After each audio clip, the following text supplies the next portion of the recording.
네, 계속해서 전문가 모시고 한반도 정세 자세히 짚어보겠습니다. 김열수 한국군사문제연구원 안보전략실장, 소정섭 전 시사저널 편집국장 나와 계십니다. 안녕하십니까? 반갑습니다. 자, 트럼프 미국 대통령이요, 이미 제외됐던 것으로 알려지고 있는 판문점, 다시 북미 정상회담 장소로 트윗에 거론을 했네요. 그렇습니다. 그동안에는 미국은 이제 싱가포르를 좀 선호하고 북한은 이제 중국을, 이제 몽골을 좀 선호하는 맞습니다. 곳으로 그렇게 이제 압축됐다, 이런 보도가 많이 나왔었는데, 예. 어제 그 트럼프 대통령이 트위터에다가 이 판문점 자유의 집, 평화의 집, 이것이 삼국보다 더 대표성이 있고 중요하며 오래 기억될 장소가 아닐까, 이런 얘기를 올리면서 판문점이 지금 급부상을 하고 있는 그런 흐름입니다. 예. 아마 27일 남북 정상회담에서 이 문제와 관련된 논의가 이미 진행됐을 가능성도 있다, 이런 얘기도 지금 나오고 있는데요. 트럼프 대통령이 그와 관련해서 이미 아이디어를 내가 던졌고 문재인 대통령과 이야기를 했고 문재인 대통령을 통해서 북한 측과도 이야기를 나눴다, 이렇게 또 밝혔기 때문에 예. 어느 정도 이 부분에 대해서 이미 좀 얘기가 좀 진행된 것이 아닌가, 이런 관측도 지금 나오고 있습니다. 그렇군요. 지금 막 들어온 속보에 의하면은 우리 문재인 대통령이 김정은에게 최적의 장소가 이 판문점이 아니겠냐, 이렇게 제시를 해줬다, 이런 속보가 뜨고 있는데요. 자, 이 판문점 어떤 매력이 있길래 다시 급부상하는 걸까요? 지금 먼저 우리 소 선생님 말씀하신 것처럼 예. 중요한 것은 이제 회담 일자 장소, 이걸 정하는 건데, 계속해서 이제 회담 장소가 정해져야 일자도 거기에 맞출 수는 있는 거거든요. 예. 그래서 이것이 이제 계속 정해지지 못했던 것은 지금 말씀하셨던 바와 같이 미국은 좀 싱가포르를 선호하고 또 북한 같은 경우에는 울란바토르를 좀 선호하는데, 예. 이게 이제 서로가 안 맞는 거죠. 그러다 보니까 이제 이 판문점이라는 곳이 제3의 장소로서 갑자기 이제 부각을 했다라고 볼 수 있는데요. 예. 김정은 입장에서도 보면 자기가 한번 한 곳이기 때문에 좋을 수 있고요. 트럼프 대통령 입장에서 보면 이만한 인프라를 갖추고 있는데도 드물고, 또 울란바토르로 갔을 경우에 생길 수 있는 여러 가지 문제들도 있을 예. 수 있기 때문에 오히려 이 분단의 현장, 이것도 하루 이틀 된 게 아니잖아요. 그렇죠. 15년이나 됐는데 이런 분단의 현장에서 직접 이 북미 평화회담이 사실은 비핵화를 중심으로 이루어지면 그거 자체가 이벤트다, 이렇게 볼 수 있기 때문에 예. 그러지 않겠는가라고 생각을 합니다. 트럼프 대통령도 문재인 대통령과 김정은 위원장이 이 도보다리라고 하는데 걷는 것 다 봤을 텐데, 나도 저기서 걸으면 괜찮을 것 같다, 이런 생각도 좀 했을 것 같은데, 자, 장소가 정해지지 않았다는 것은 의제 역시 아무래도 아직까지 이 난항이 있지 않을까 하는 생각도 드는데 어떻게 보십니까? 네, 의제는 이제 많이 이제 좀 건접을 했다라고 보고요. 예. 아무래도 이제 부활절 때 폼페이오, 지금은 국무부 장관이죠, 당시 CIA 국장이 북한을 방문해서 김정은 위원장을 서너 번 만났다라고 하는데, 예. 처음부터 의견의 일치가 이루어졌겠습니까? 한 번, 두 번, 세 번 이렇게 만나면서 점점 의견의 일치가 이루어졌다라고 보고요.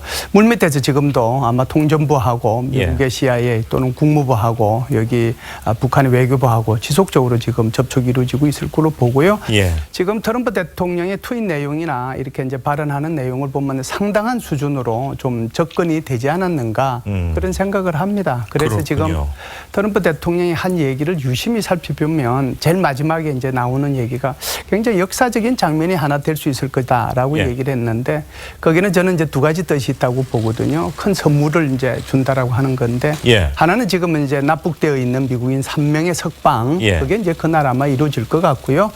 두 번째는 지금은 이제 그 종전선언 문제에 대해서 계속해서 이제 얘기되고 있는 것은 남북미 종전선언이지 않습니까? 예. 그렇기 때문에 지금 북한하고 미국하고 판문점에서 정상회담을 한 연후에 우리 대통령께서 잠시 참석하셔서 거의 30분도 좋고 1시간도 좋아요. 예. 거기서 남북미 정상들이 한꺼번에 이 종전선언을 하면 아마 이것이 남한과 북한에 대한 선물일 뿐만 아니라 전 세계에 대한 축복이 될 수도 있기 때문에 예. 그래서 그걸 염두에 두고 이런 말을 하지 않았을까, 그런 생각도 해요. 그렇군요. 오늘 조간신문에 보니까 한국계 미국인이죠. 3명의 남성 4월에 교화소를 출소를 해서 평양에 지금 호텔에 머물면서 건강도 회복을 하고 있고 또 사상 교육을 받고 있다.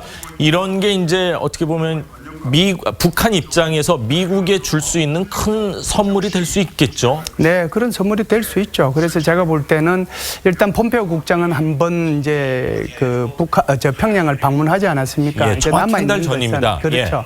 부활절이니까요. 예. 이제 이걸 거꾸로 얘기하면 평양에서도 누군가가 특사로 미국을 한번 가야 된다는 거거든요. 예. 뭐 김여정이 갈 수도 있겠고, 그렇지 않으면 통전부장이 갈 수도 있고, 또 뭐 외교부장, 또 당 국제부장, 뭐 이 네 사람 중에 한 명이 갈 수 있을 텐데요. 그때 갈 때 데리고 갈 수 있는 방법도 있어요. 사전에 미국에 선물을 준다는 의미로. 그렇네요. 그래서 어찌됐든 제가 볼 때는 미국 정상회담 때나 또는 그 전에 이 지금 납북되어 있는 한국계 미국인 3명의 석방은 예. 가능하리라고 저는 봅니다. 일단 뭐 교화소를 출소했다는 것만으로도 그렇죠. 뭐 기쁜 소식이 아닌가 네. 하는 생각이 드는데 그렇습니다. 자, 남북 정상의 역사적인 판문점 회담 북한의 조선중앙TV에서도 상세히 자세히 보도를 했습니다. 그 영상 잠시 보시죠.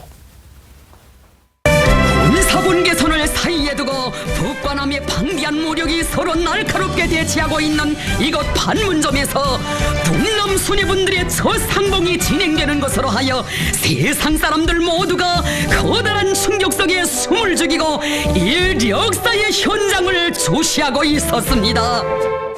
네, 북한 아나운서의 말투는 언제 들어봐도 약간은 흥분조에 굉장히 이렇게 선전선동에 능한 그런 언어 톤이 아닌가 하는 생각이 드는데 자, 북한 매체가요 주말 내내 회담 관련해서 기록 영화를 방영을 하고요. 또 가감없이 회담 전 과정을 공개를 했습니다. 이 적극적인 선전에 나선 모습인데 어떤 의미로 해석을 해야 될까요? 예, 이제 본격적으로 정말 이 남북 정상회담만 있는 건 아니고요. 좀 있으면은 이제 뭐 왕이 외교부장이 다시 이제 뭐 북한을 방문한다고 내일 그러니까. 간다고 하죠. 아, 그렇습니까? 예. 그러면은 이제 북한하고 중국하고도 정상회담이 있을 거고 일본의 아베 총리도 좀 만났으면 좋겠다고 그러기 때문에 아마 정상회담이 줄줄이 있게 될 텐데 예. 이것을 뭐 비공개적으로 하기에는 이제는 뭐 한계가 넘었다라고 생각하고요. 기본적으로는 이제 4월 20날 조선노동당 제7기 3차 전원회의를 통해 가지고 기본적으로 자신들의 전략적 노선을 새로 바꾸지 않았습니까? 예. 그래서 새로운 사회주의 경제 건설을 위해서 총매진할 때 대하여라고 하는 그런 것을 택했기 때문에 그쪽 방향으로 가기 위한 하나의 일환으로서 예. 우선 비핵화를 위한 남북 정상회담 이 문제에 대해서 지속적으로 이제 주민들한테 알려주는 거죠. 왜 그러냐 하면은 북한의 입장에서 보면 지금까지 하늘이 두 쪽 나도 비핵화는 없다라고 얘기했잖아요. 맞습니다. 게다가 이제 또 4월 20일 날 얘기할 때는 이제 뭐 우리는 그 핵군축 문제 뭐 이 정도 얘기하다가 남북 정상회담 할 때 드디어 완전한 비핵화라는 표현을 썼거든요. 예. 그러니까 주민들이 받아들일 수 있는 충격을 완화하는 효과도 있는 것이죠. 그렇기 때문에 지속적으로 이것을 방영해 내지 않는가 이런 예. 생각을 합니다. 예. 자, 북한 매체가 이번 정상들의 만남을 이례적으로 아주 상세하게 보도를 했습니다. 기록 영화에 우리가 아직 보지 못한 그런 우리 입장에선 좀 생소한 그런 화면들도 굉장히 많이 나갔다면서요. 그렇습니다. 28일 날 한 30분 분량으로 이제 정상회담 장면을 압축해서 내보낸 이후에 30일 날은 38분 분량으로 이제 북한 측에서 찍은 이런 영상을 중심으로 해서 나레이션과 함께 기록 영화를 방송을 했습니다. 여기에 보면은 굉장히 이제 좀 자연스럽게 지금 이 남북이 어울리는 모습들 이런 부분들이 많이 좀 나오고 있고요. 지금 화면에 나오고 있지만은 김현미 국토교통부 장관이 이제 김정은 위원장에게 술을 따라주는 저런 장면이 나왔지 않습니까? 뭐 철도 담당 장관입니다. 뭐 이렇게 소개를 했다는 보도도 그렇습니다. 있고요. 문재인 대통령이 그렇게 소개를 했죠. 예. 상당히 자연스럽게 움직이는 모습들이 많이 공개가 됐고 윤건영 또 청와대 국정상황실장에게 김정은 위원장이 이렇게 귓속말을 하는 장면이라든지 예. 리선권 조평통 위원장이 또 김정숙 여사를 찾아와서 뭐 인사를 나누는 모습이라든지 이런 이제 북한 측에서 찍었던 그러한 공개되지 않은 영상들이 다수 공개가 됐습니다. 예, 뭐 같은 민족이라서 그런지 모르겠지만 저는 제가 이렇게 봤을 때는 무슨 뭐 돌잔치나 뭐 생일 잔치에서 이렇게 오랜만에 만난 뭐 가족 같다 이런 느낌까지 들었었는데 자, 김정은 위원장이요 문재인 대통령에게 깜짝 월경 제안을 했던 이 화제 장면도요 조선중앙TV가 전했습니다. 그 영상 잠시 보시죠. 사진을 찍으신 경야는 최고 용도자 동지께서는 문재인 대통령에게 문득 우리 땅도 한번 밟아보지 않겠는가고 말씀하시며 판문점 분리선 우리 측 지역으로 다시 넘어오십니다. 우리 측 지역에서 다시 한번 굳은 악수를 나누시고 판문점 남측 지역으로 나가시었습니다. 참으로 많은 의미가 실려있고 그 누구도 예상하지 못한 파격적인 첫 상봉은 사람들에게 깊은 감명을 주었습니다. 예, 북한 아나운서의 저 이야기만 들어보면 일주일 안에 통일이 될 듯한 그런 말투고 그런 또 감동이 좀 전해지는 듯한 그런 느낌인데, 자, 판문점 선언을 한 지 나흘이 지났는데 우리 군이 대북 확성기 철거를 합니다. 네, 판문점 선언에서 이제 5월 1일부터 예. 대북 확성기 방송과 전단 살포 등 일태 그 적대 행위를 금지하고 그 수단을 철폐하기로 이렇게 했지 않습니까? 그 부분에 대해서 굉장히 빠르게 지금 조치에 나섰고, 지금 전방에 이동식, 고정식 해서 이 확성기들이 한 40대 정도 예. 운용이 되고 있는데, 고정식은 철거를 하고 이동식은 일단 이동을 시켜서 향후의 활용 방안 등을 이제 고민할 그런 계획으로 지금 알려지고 있습니다. 예, 이런 부분은 아마 그 문재인 대통령이 이번에 보면은 가장 중요한 것은 속도다 이렇게 예. 얘기를 했거든요. 그런 식으로 좀 남북 간의 신뢰 구축, 그리고 나아가서 이 남북 미 중 간의 이러한 평화적인 흐름들을 제대로 만들어가기 위해서는 굉장히 빠른 조치들이 좀 필요하다라고 보는 것 같고, 아마 예. 그렇기 때문에 이 확성기 철거 문제도 굉장히 빠르게 지금 군사적 신뢰 구축을 하는 측면에서부터 이미 시작이 된 것 같습니다. 그렇군요. 북한이 뭐 5월 5일부터, 그러니까 우리나라 어린이날부터 표준시 통일을 하겠다. 그러니까 우리 입장에서는 우리 그럼 확성기 철거를 하겠다. 북한은 돈이 안 드는 것 같은데 우리는 뭐 철거하려면 또 비용도 들고, 저 확성기 설치하면서 또 무슨 군납 비리가 있었다 이러면서 예산을 좀 엉뚱한 데 쓴 거 아니냐, 이런 문제까지 있지 않았었습니까? 이번 철거 조치 적절합니까? 아니면 조금 이른 감이 있습니까? 예, 대북 확성기 방송에 대해서는 이제 보는 관점에 따라서 여러 가지 생각이 있을 수 있긴 할 텐데요. 예. 왜 그러냐면 대북 확성기 자체가 사실상 전선에 있는 북한군들한테 미치는 심리적인 효과가 뭐 말도 못하게 크고요. 예. 그리고 이제 전선 지역에 인접해 있는 북한 주민들한테도 굉장한 이제 영향을 미친 건 사실입니다. 이건 사실이고요. 예. 그러면 이걸 이제 철거할 필요가 있느냐 하는 것은 사실은 지금 북한 입장에서 보더라도 그렇게 이제 50년 가까이 핵 개발을 쭉 해왔다가 이번에 이제 풍계리 핵실험장 폐쇄하고 그거 다 공개한다고 그러잖아요. 그리고 비핵화의 길로 나가는데 그걸 그렇게 보여줄 필요가 뭐 있겠느냐, 아까워서. 예. 그러니까 우리도 이제 이 대북 심리전 수단의 하나로서 이게 대북 방송을 해왔는데 이걸 가지고 이제 철거하는 거 가지고 불편해할 수도 있지만 사실상 선제적 조치로서 우리가 먼저 예. 신뢰 구축 차원에서 철거를 한다면 북한도 이에 상응하는 조치를 하지 않을까라고 생각을 하고요. 예. 속도전에 대해서 좀 말씀을 드리면, 속도전은 북한에서 쓰는 말이잖아요. 맞습니다. 그래서 대통령께서 지금 계속 생각하고 계신 것은 이 남북 정상회담을 통해서 비핵화에 대한 전반적인 탄력이 떨어지면 예. 여기에 수많은 변수들이 생기거든요. 예. 또 뭐 중국도 자꾸 개입하고 싶어하고 러시아도 개입하고 싶어하고 그러다 보면은 이제 이게 제대로 속도를 내서 못 간다.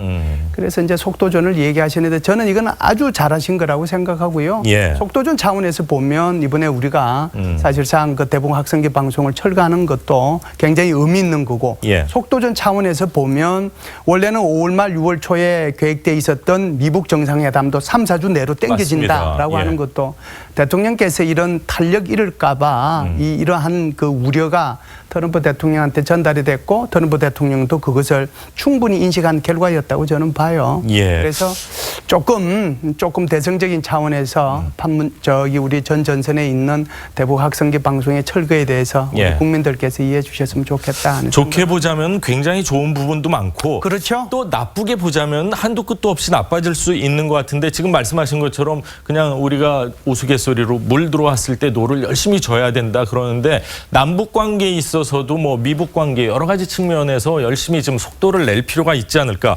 그리고 확성기 철거 같은 경우 특히 이제 우리 국민 접경지 주변 주민들은 굉장히 환영의 뜻을 밝히고 아주 주거 환경이 좋아지지 않을까, 이런 얘기가 나오고 있는 상황입니다. 자, 북한은 그동안 대북 심리전에 대해서 상당히 민감한 반응을 보여왔습니다.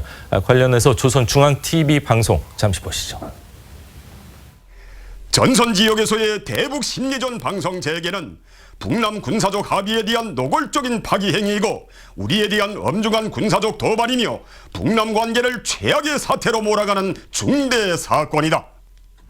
네, 굉장히 민감해하는 부분인데 민간 단체들 이 자제 요청을 했습니다. 대북 이 전단 살포하는 거 그래도 이 확신을 갖고 있어서 그런지 좀 우리는 해야 되겠다 지금 이런 상황인데 이런 상황에서는 어떻게 묘수를 찾을 수 있을까요? 예, 이분들이 생각하는 것은 확실하죠. 이 사실상 북한이 정보를 제대로 접할 수 있는 방법은 우리가 보내는 이 대북 전단밖에는 없다라는 확신을 갖고 계신 분들이고요. 예. 또 자유민주주의 국가에서 그런 확신을 가진 분들의 하는 행동에 대해서 우리가 제재할 수 있는 법적 수단은 한계가 있거든요. 그렇기 때문에 결국 이제 필요한 것은 그분들하고 끊임없는 그 만남 이런 예. 것들을 통해서 의사소통을 하고 또 그분들을 설득해내는 그런 노력이 필요할 거고요. 예. 그렇게 해서 만일 비핵화가 이렇게 순조롭게 안 되면 이런 이제 단서 조항을 예를 들어서 달아주고 예. 그때까지는 전체적인 분위기를 위해서 좀 도와달라 이런 이제 정부의 설득 노력들이 필요할 겁니다. 그래서 그럼에도 불구하고 북한이 제대로 안 왔을 때는 그때는 선생님들께서 다시 재개하셔도 좋습니다. 우리도 다른 정책을 쓸 수밖에 없습니다. 그런 얘기로 그분들을 설득하는 게 좋을 것 같습니다. 예. 자, 우리나라와 이 북한이 이렇게 회담을 하고 이제 네. 북미 회담을 한다고 하니까 지금 중국이 조금 급해진 것 같아요. 그리고 많이 급해졌어요. 예, 뭐 정전 협정 이제 네. 평화 협정으로 하는데도 네. 중국이 제외될 수도 있다. 지금 중국은 판문점의 대표 없이 군사 정전위에서 1994년에 철수를 했네요. 맞습니다. 예, 네. 이게 뭐 92년에 있었던 우리나라와 중국 이제 국교 정상화 때문일 것이다. 일정 부분 북한에서 내쫓은 부분도 있다. 뭐 이런 보도가 나오고 있는데 왕이 외교부장이 내일 북한에 가서 할 수 있는 일이 뭘까요? 예, 북한에 가서 할 수 있는 일이 지금 전체적으로 보면 사실은 이 한반도에서의 근본적인 모순은 북한하고 미국하고 이 회담을 안 해서 그렇다. 대화를 하면 이 근본적인 모순이 해결된다라고 일관되게 주장해 왔던 것이 중국의 입장입니다. 예. 그런데 지금은 이제 남북 정상회담, 미북 정상회담으로 넘어가고 종전선언 얘기가 나오고 평화체제 얘기가 나오니까 몸이 바짝 달았다라고 봐야죠. 예. 그렇기 때문에 자신들이 주장해 왔던 것이 일종의 이제 쌍계병행이라고 하는 거잖아요. 예. 한반도 비핵화와 평화체제를 같이 가야 된다.